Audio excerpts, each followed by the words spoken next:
November the 9th, 1995. The air in the small, deeply religious town of Harmony Creek, Alabama, was crisp and cool, carrying the faint, earthy scent of decaying autumn leaves and the distant, familiar chime of the Baptist church bells, a potent cocktail of small-town familiarity that, at precisely 4:07 p.m., would transform from idyllic to sinister. A single, small, bright red rubber band, likely used to secure a stack of newspapers or circulars, lay stretched taut and half-buried in the damp, sandy soil of the roadside embankment near the intersection of Old Mill Road and Highway 61, a fragile, innocuous piece of synthetic material destined to become a glittering harbinger of the chilling events that were about to unfold. 7-year-old Clara Beth Anniston, known throughout Harmony Creek for her perpetually cheerful disposition and the bright yellow barrettes that always held back her wispy blonde hair, was walking home from her bus stop, a routine she had followed, unaccompanied but confidently, since the start of the school year. Her well-worn denim backpack,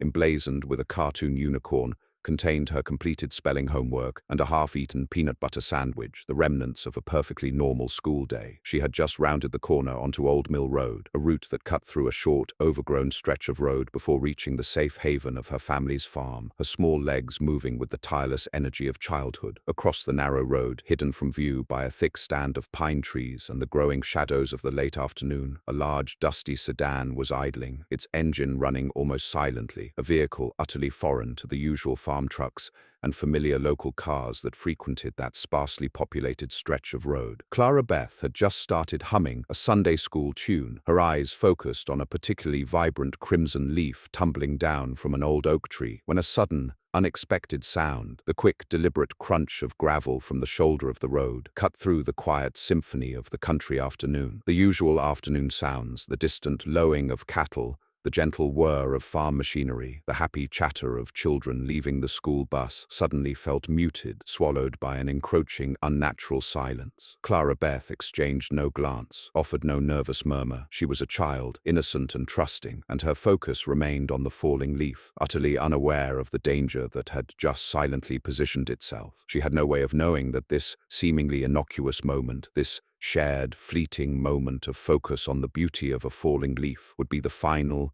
indelible image of her carefree childhood before the predictable world, as she knew it, fractured into an unbearable, agonizing mystery. Her well-worn denim backpack, containing her completed homework and the half-eaten sandwich, lay slumped near the roadside embankment, a vibrant testament to her youthful optimism, soon to become a silent, poignant relic of a life abruptly paused, a routine violently interrupted. The small, bright red rubber band, still partially hidden in the damp, sandy soil, remained unnoticed for another agonizing 72 hours, until a diligent state police evidence technician conducting a secondary sweep of the now foreboding roadside finally spotted it, a minute, solitary clue, destined to hold a quarter-century of unspoken truths. The immediate aftermath of the missing child report, triggered by the frantic call from Clara Beth Anniston's mother, Martha, at 5:08 p.m. on Thursday, November 9th, 1995, after her daughter failed to arrive home from the bus stop, dissolved into a chaotic maelstrom of fear and uncoordinated searching within the tight-knit rural community of Harmony Creek. The Anniston family, a grim, silent tableau of escalating panic, converged with the arriving state police at the intersection of Old Mill Road and Highway 61, their faces etched with a profound, bone-deep dread that transcended the cold, thin air of the late autumn evening. Detective Sergeant Roy McNamara, a man whose square jaw and tired, pragmatic eyes bore the indelible roadmap of 15 years, with the Alabama State Bureau of Investigation, the lines around his eyes etched deeper by every missing child case, listened to the frantic, fragmented reports. He knew, with a certainty that chilled him to the bone, that the first few hours in a child abduction were paramount, a rapidly closing window of opportunity that often dictated the outcome of such agonizing incidents, amplified here by the encroaching darkness and the rural isolation. The Harmony Creek Sheriff's Office, a small force consisting of only 3 deputies, was immediately overwhelmed. Calls flooded the dispatch line, not just from concerned family and neighbors, but from regional media outlets in Birmingham and Montgomery, their reporters sensing the escalating tragedy. McNamara, a man who believed in the methodical, relentless pursuit of facts, immediately established a command center in the nearby community center's basement, transforming the utilitarian space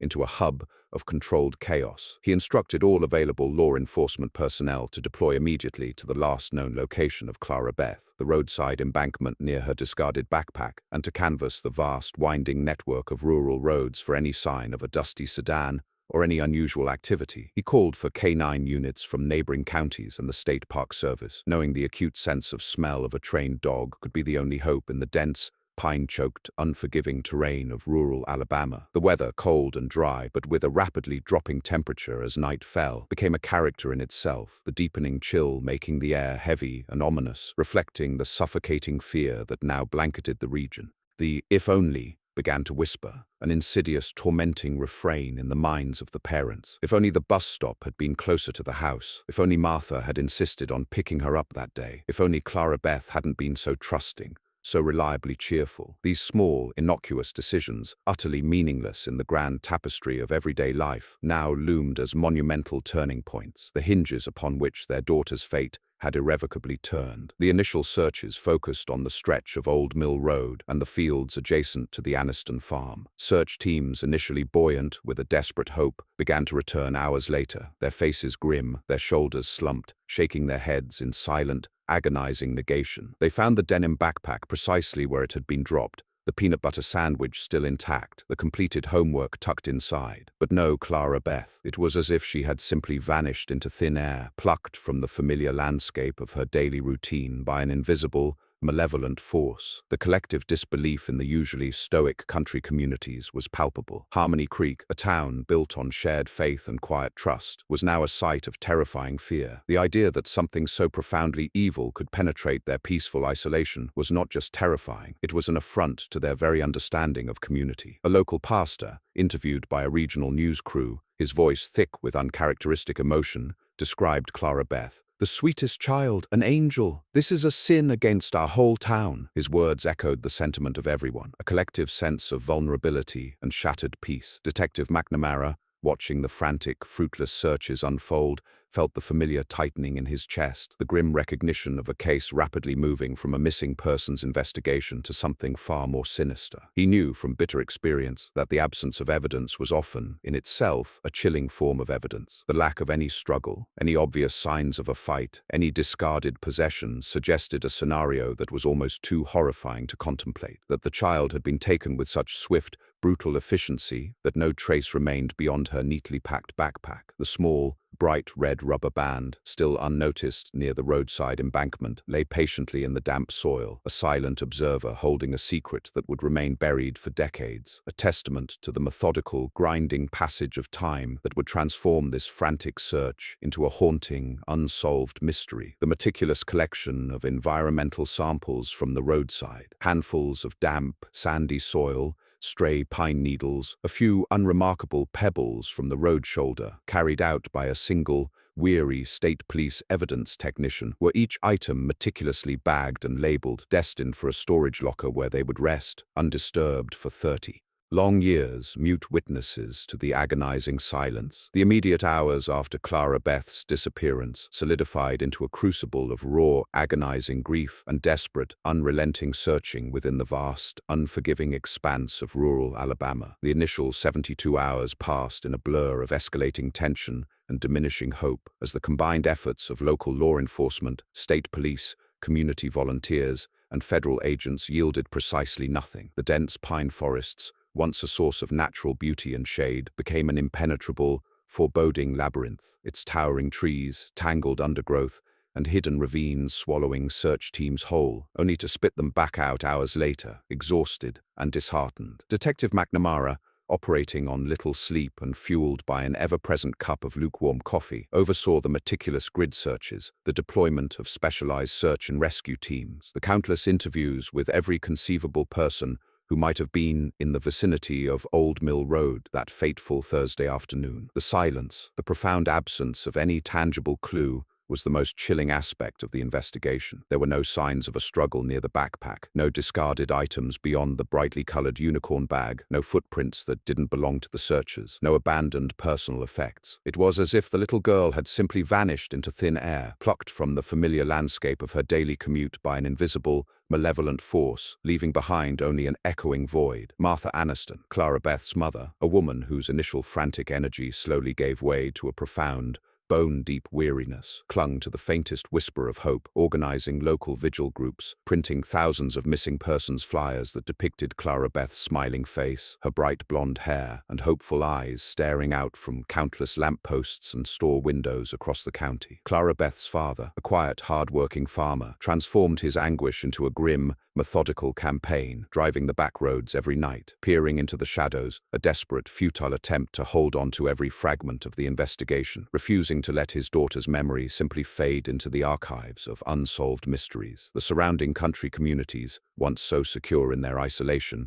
found themselves gripped by a pervasive, chilling fear. School bus stops, once casual gathering points, were now sites of nervous parent supervision, and the carefree adventures of rural children were replaced by a somber quiet, a heavy shroud of apprehension that suffocated the natural rhythms of life. Suspicion, a venomous, insidious thing, began to fester. Local residents eyed passing vehicles with a new, guarded wariness. Every stranger, every unfamiliar face became a potential threat. The hidden-in-plain-sight device began its slow, agonizing crawl into the region's psyche. Who among them could be capable of such an unthinkable act? Was it the reclusive mechanic who ran the roadside garage, rumored to have a temper? Was it the quiet man who drove the dusty sedan, seen occasionally passing through Harmony Creek? The questions, whispered in hushed tones, turned friends into suspects and trust into a fragile, easily shattered commodity. Detective McNamara, acutely aware of the corrosive effect of prolonged uncertainty on a close-knit community, worked tirelessly to temper the growing paranoia, reminding his troopers to stick to the facts, to avoid speculation, to maintain a professional detachment in the face of widespread panic. But even he, a man of logic and hardened experience,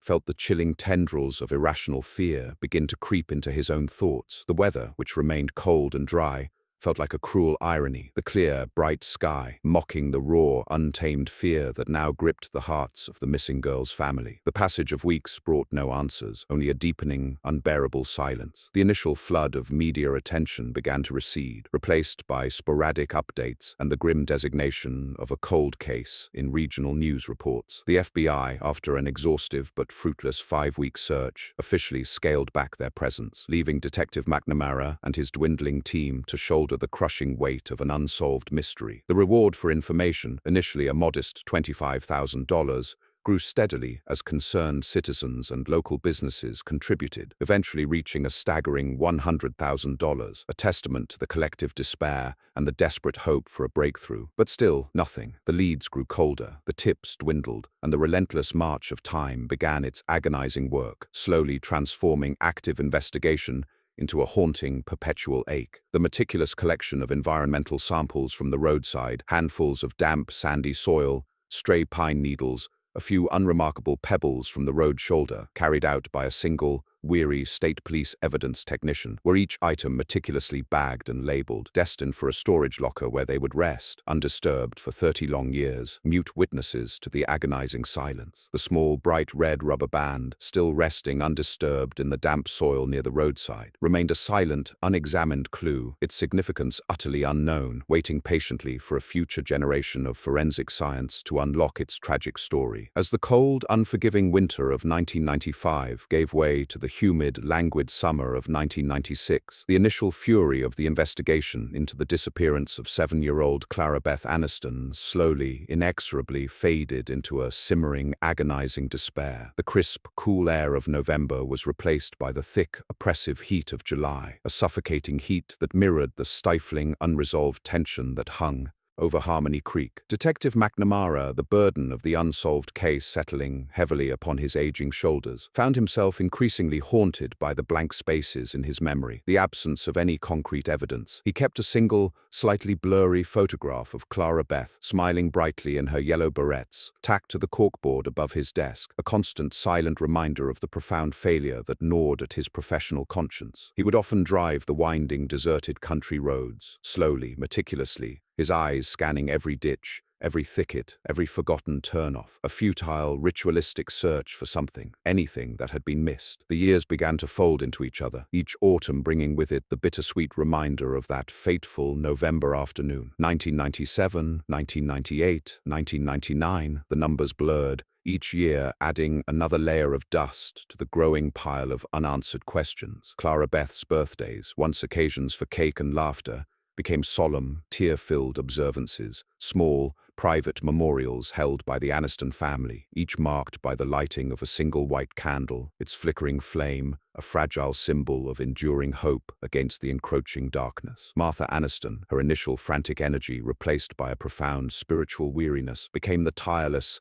unyielding advocate, her maternal devotion transforming into a force of almost superhuman persistence. She maintained the public presence of the case, her sophisticated vocabulary now encompassing the lexicon of forensic science, a relentless pursuit of the scientific miracle. Her husband, the quiet farmer, continued his nightly drives, a silent, solitary ritual under the vast, indifferent Alabama sky. Harmony Creek, while still small and peaceful, now held a somber undertone for locals, a silent monument to loss. The passage of time became the cruelest antagonist, etching new lines of sorrow on the parents' faces, silvering the hair of Detective McNamara, slowly erasing the sharp edges of memory, replacing them with a dull, persistent ache. The "if only" continued its insidious whispers, now amplified by the weight of years. If only DNA technology had been more advanced then. If only a specific vehicle description had been obtained. If only. The forensic evidence, initially so sparse, was meticulously catalogued and placed in long-term storage. The handful of damp, sandy soil,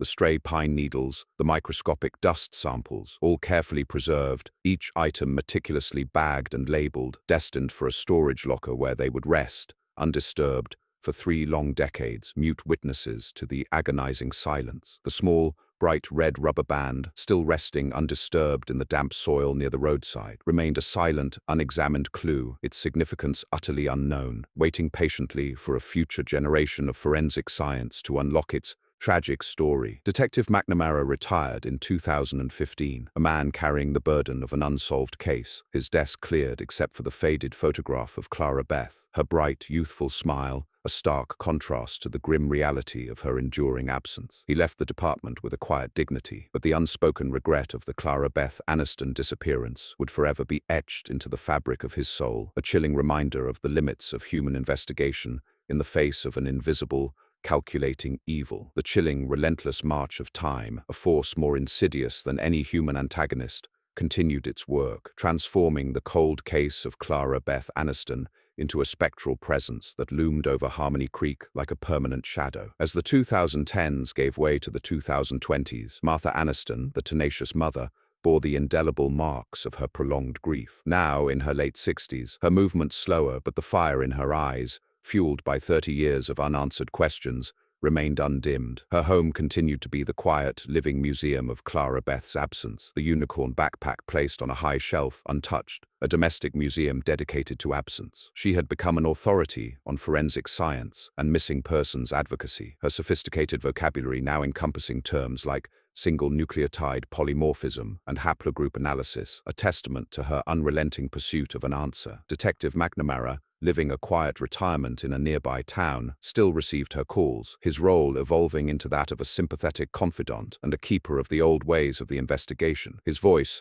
though older and calmer, always carrying the weight of shared sorrow. The Alabama State Bureau of Investigation, ABI, now led by a younger generation of investigators who had only heard the Clara Beth case as a somber legend, occasionally reviewed the file, but the sheer volume of old, static data and the absence of any new leads made it a daunting, almost insurmountable task. The passage of time device was starkly evident. Clara Beth's classmates were now adults with families, their memories of the cheerful girl in yellow barrettes tinged with the bittersweet melancholy of a life cut tragically short. The small, bright red rubber band, still embedded in the damp, sandy soil near the roadside, remained a quiet, synthetic secret, a constant, physical link to the moment of the crime, unknown to all but the perpetrator and the unseen forces of fate. The forensic evidence, meticulously stored for decades, became a silent testament to the painstaking work of the original investigators. The handful of damp, sandy soil, the stray pine needles, and the microscopic dust samples, all carefully preserved, each item meticulously bagged and labeled, destined for a storage locker where they would rest, undisturbed for decades, mute witnesses to the agonizing silence. The forensic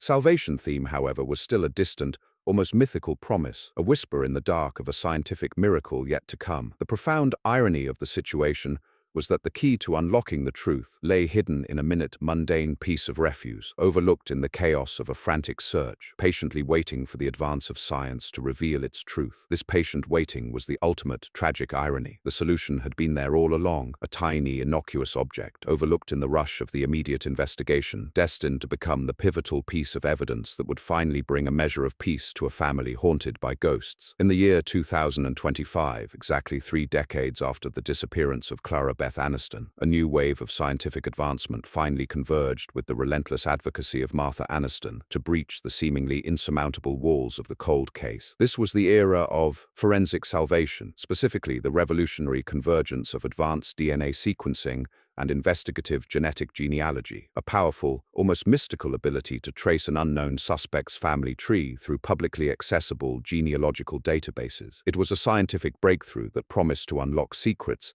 that had been buried for generations, to speak for the dead who had long been silenced. The relentless passage of time, once the cruelest antagonist, now began to reveal itself as an unwitting ally, as the sheer volume of genetic data accumulated over decades finally reached a critical mass. In Montgomery, the relentless pursuit by Martha Anniston led to the formation of a specialized cold case investigative genetic genealogy CCIGG unit within the ABI, led by Dr. Evelyn Reed, a fresh-eyed investigator and a brilliant forensic geneticist in her early 40s, a student of the scientific revolution. Dr. Reed, viewing cold cases not as dead ends, but as intricate puzzles waiting for the right key, focused immediately on the minute forensic evidence collected from the crime scene. The core of Dr. Reed's strategy lay in the concept of genetic genealogy, a method that bypassed traditional DNA databases like CODIS, which only compared direct matches to known offenders, and instead utilized the vast, ever-growing repositories of genetic information submitted by ordinary citizens to commercial genealogy sites. The first hurdle was the biological evidence itself. Dr. Reed's team conducted a meticulous tertiary re-examination of all the original environmental samples. It was within the small plastic bag containing the roadside soil and debris that the bright red rubber band was finally separated and analyzed. Using advanced microscopy, Dr. Reed's team discovered a minuscule smear of dried biological material, likely a mix of sweat and skin oils, on the inner surface of the rubber band, a common method used to bind a stack of newspapers, suggesting the presence of a delivery person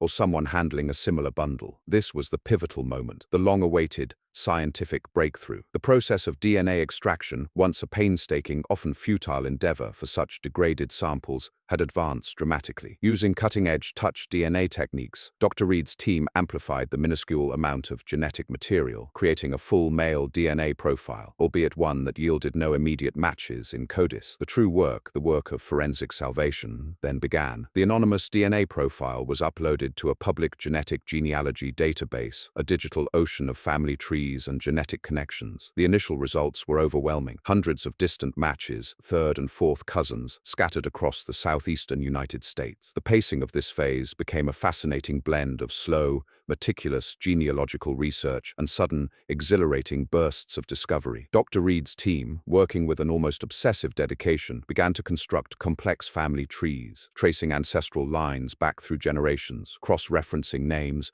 birth dates, and geographical locations. They identified a common set of great-grandparents, then a common set of grandparents, systematically narrowing down the vast, digital haystack of humanity to a single, localized genetic cluster. The weather outside the ABI lab in Montgomery, often characterized by the humid, oppressive air of the Deep South, now felt symbolic of the intense, focused heat of their investigation, a concentrated energy burning through decades of cold data. Martha Anniston and Detective McNamara, now a consultant on the case, followed every development with a renewed, desperate hope. Their lives, once defined by absence, now infused with the thrilling possibility of an answer. The irony was profound. The very technology that allowed individuals to trace their ancestry was now being repurposed to unmask a killer, using the innocent act of self-discovery to reveal a dark, hidden truth. The meticulous work of Dr. Reed's team, fueled by the unwavering commitment of the mother and the spectral presence of the lost child, slowly, inexorably, began to converge on a single, terrifying name, a name that would shock the quiet, religious community of Harmony Creek to its core. The exhaustive and painstaking work of Dr. Evelyn Reed's investigative genetic genealogy team, a methodical journey backward through generations of genetic information, finally began to yield a chillingly specific trajectory, pointing towards a lineage deeply rooted in the very fabric of Harmony Creek and the surrounding communities of rural Alabama. The hundreds of distant genetic matches, initially a bewildering web of familial connections,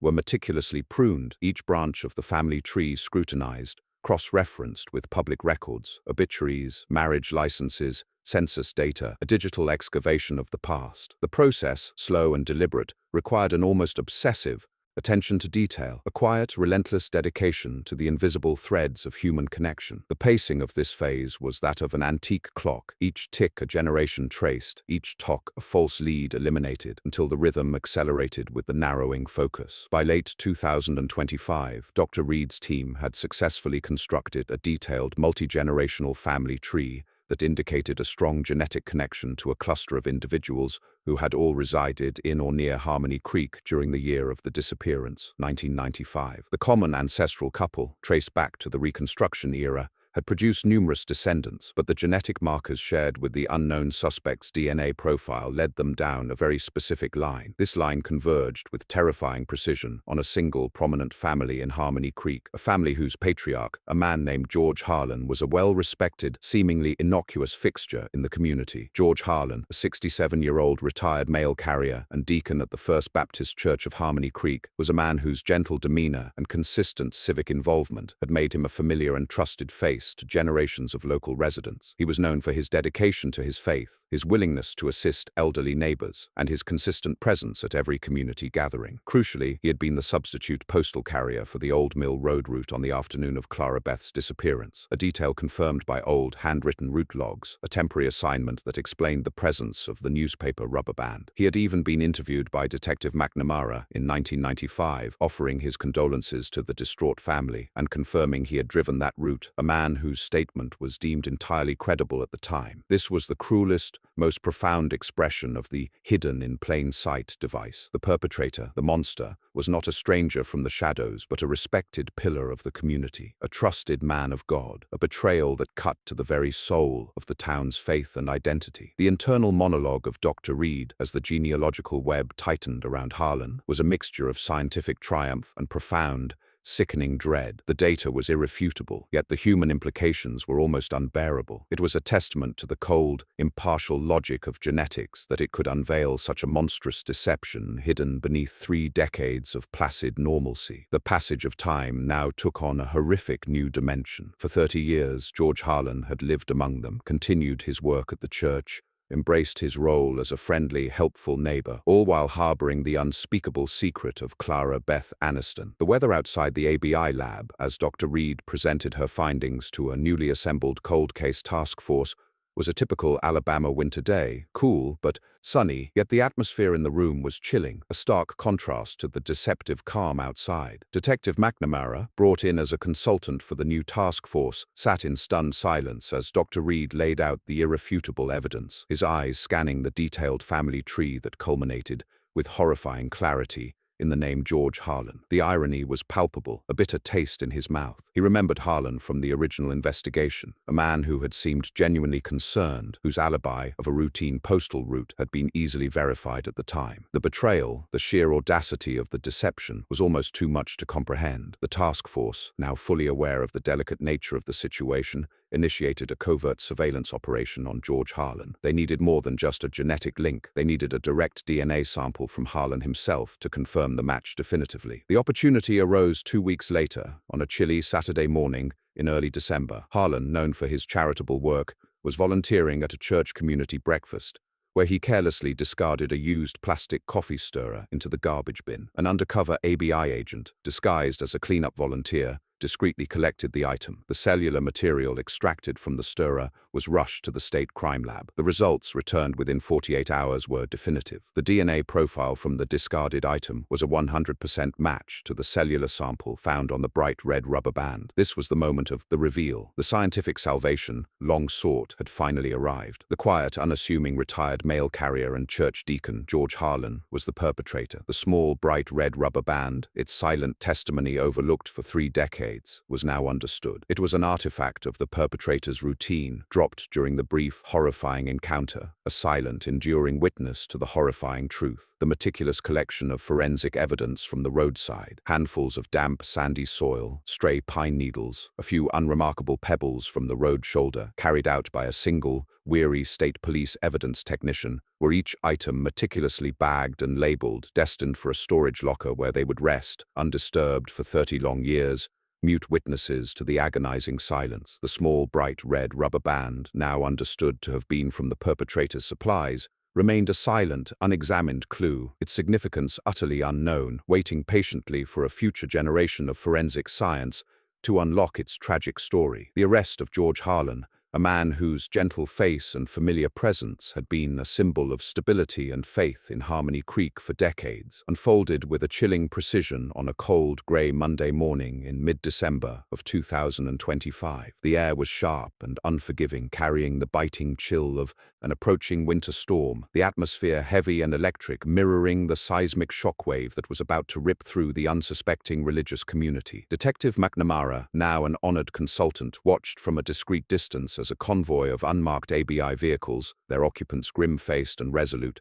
converged on Harlan's modest, well-kept home, situated just a block from the church where he served as deacon. The scene was devoid of the dramatic fanfare often depicted in crime thrillers. It was a quiet, almost somber operation, reflecting the gravity of the 30-year-old mystery. 2 uniformed county sheriff's deputies, men who had grown up attending the same church as Harlan, approached his front door, their faces carefully neutral. Harlan, dressed in a simple button-down shirt and sensible slacks, his demeanor calm and composed, opened the door with a slight questioning frown, as if he expected a casual visit about a church function. The moment the lead ABI agent, a woman with a stern, professional bearing, identified herself and stated the nature of their visit, a subtle, almost imperceptible flicker crossed Harlan's eyes, a momentary loss of composure, a fleeting glimpse of the monstrous hypocrisy lurking beneath the meticulously maintained facade. The reveal arrest was not a shout, but a whisper, a cold, clinical statement of fact. Mr. Harlan, we have reason to believe you are responsible for the disappearance of Clara Beth Anniston in November of 1995. We have a warrant for your arrest. The words, delivered calmly and without inflection, hung heavy in the cold air, carrying the full, devastating weight of 3 decades of unanswered prayers and shattered lives. Harlan's initial reaction was a quiet, almost pious denial, a practiced performance of wounded innocence. Disappearance? That's blasphemy. I prayed for that child's return. I was the one who delivered the mail. His voice, though slightly strained, retained its usual mild, ministerial cadence, a chilling testament to his profound capacity for deception. But as the ABI agent produced the warrant, specifying the DNA evidence linking him to the bright red rubber band, the facade began to crack. His eyes, once benign and seemingly kind, darted nervously, and a faint tremor appeared in his hand, clutching the worn Bible he had instinctively picked up. The hidden-in-plain-sight device now reached its most chilling apex. The man who had served communion and guided the moral compass of the community, who had participated in the searches, was the architect of their enduring agony. He was taken into custody without further incident, his hands cuffed behind his back, a quiet moment of profound betrayal that was witnessed only by the surrounding surveillance team. The moment his figure, framed by the familiar religious iconography of the small town, was led into the back of an unmarked police car, a ripple of stunned disbelief spread throughout the neighborhood. Church members, who had been quietly watching from behind drawn curtains, gasped, their whispers carrying the collective shock of a community whose deepest faith and trust had just been horrifyingly violated. Martha Anniston, informed of the arrest moments before it occurred, was at home with her husband, surrounded by decades of her daughter's relics, her face a mixture of profound relief and an overwhelming, fresh wave of anguish. She simply repeated, "God saw it. God finally saw it," her voice thick with years of unshed tears. The interrogation of George Harlan began hours later, a meticulous, slow-burn psychological chess match conducted under the cold, unforgiving glare of fluorescent lights in a small, windowless room at the ABI headquarters in Montgomery. Dr. Reed, though primarily a forensic analyst, sat in on the proceedings, her presence a silent, scientific testament to the irrefutable truth of the DNA evidence, while a seasoned ABI interrogator, Special Agent Ben Carter, led the questioning, his tone authoritative yet controlled, patiently chipping away at Harlan's initial denial. Harlan, initially maintaining his facade of pious confusion, repeated his alibi of a routine postal route, a mundane, unassailable routine. Agent Carter, however, did not dwell on the alibi, instead focusing on the small, irrefutable pieces of forensic evidence, the cellular material from the rubber band, and the dusty sedan that had been briefly reported near the scene. He presented a high-resolution photograph of the dusty sedan, captured by a rudimentary security camera at a nearby convenience store miles away, showing Harlan driving that model of car on that afternoon, an image that had been archived but overlooked. The hook style of the narrative transitioned from the cinematic freeze frame of the arrest to the clinical, unblinking focus of the interrogation room. Harlan, upon seeing the old, blurry photo of his sedan, a vehicle he had sold decades ago, visibly slumped. The memory, suppressed for 3 decades, was clearly being violently pulled to the surface. Carter, utilizing the third-person omniscient perspective to his advantage, described the rubber band's origin. The red rubber band, Mr. Harlan, has traces of ink matching the circulars you were delivering that day. You dropped it when you exited the car, leaving behind your touch DNA on the very object that led us here. The precise, data-driven language, the reliance on technical facts, finally began to dismantle the perpetrator's carefully guarded psychological defenses. It was revealed that Harlan, who was on a slightly varied delivery route that afternoon, had spotted Clara Beth walking alone, the very reliability and innocence of the child described with high empathy, fueling his predatory impulse. He confessed that he had feigned engine trouble, asking the trusting, helpful child for assistance, quickly subduing her, a struggle so brief it left only the small, bright rubber band behind. He confirmed with clinical precision that he had then transported Clara Beth roughly 20 miles away to a remote, abandoned property he owned outside the next county, a piece of land rarely visited where the horrifying crime was completed. The fate of Clara Beth, once a painful, open question, was finally revealed. Harlan admitted that he had buried Clara Beth in a shallow, unmarked grave deep within the thick, impenetrable woods, covering the site with brush and debris to obscure any signs of disturbance. His profound knowledge of the local topography used for a monstrous purpose. The details were relayed with sparse, direct dialogue and chilling summarized speech, reserving the few direct quotes for his final, almost self-pitying statement. "I tried to be a good man, but the devil found me on that road." The irony was stark and devastating. The man who was a respected local servant and man of God was also the agent of pure evil, his service and faith a mask for decades of unspeakable horror. The meticulous GPS coordinates provided during the confession, coupled with Harlan's detailed, monotonous directions, allowed the ABI task force to locate the long-hidden burial site 72 hours after the arrest, deep in a remote, forgotten corner of central Alabama. The discovery, on a freezing, overcast morning, brought with it a profound, visceral wave of melancholic resolution. The resolution that was bittersweet. Clara Beth's body, though long lost, was recovered with painstaking care by forensic anthropologists. The remnants of the clothes she had been wearing that day, a well-worn denim backpack, and a few small, deeply personal items, a brightly colored pencil, a crumpled drawing of a stick-figure family, were meticulously recovered, sacred relics from a life brutally curtailed. The forensic analysis confirmed the identity immediately, bringing an undeniable, painful finality to Martha's decades-long ordeal. The aftermath closure phase began immediately, but it was not a closure of happiness or true peace, but of profound, agonizing completion. Martha and her husband,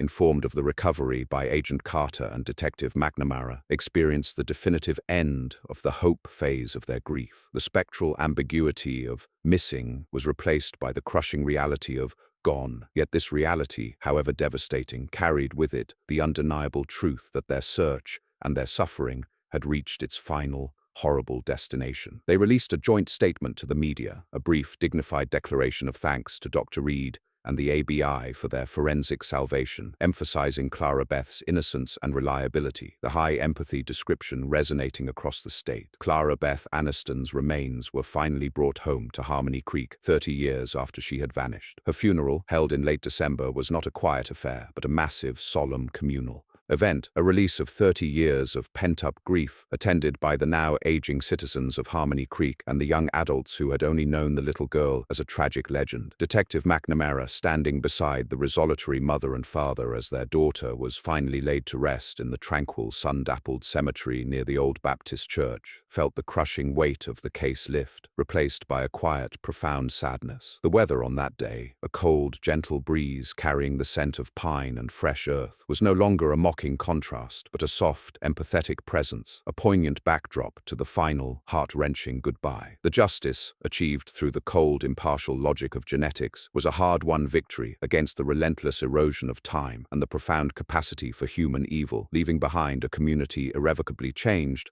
but finally free of the haunting question mark that had overshadowed their lives for 30 agonizing years. The small, bright red rubber band, now catalogued as Exhibit A, rested silently in the evidence locker, a tiny, enduring monument to the power of science to finally reveal the truth hidden in plain sight.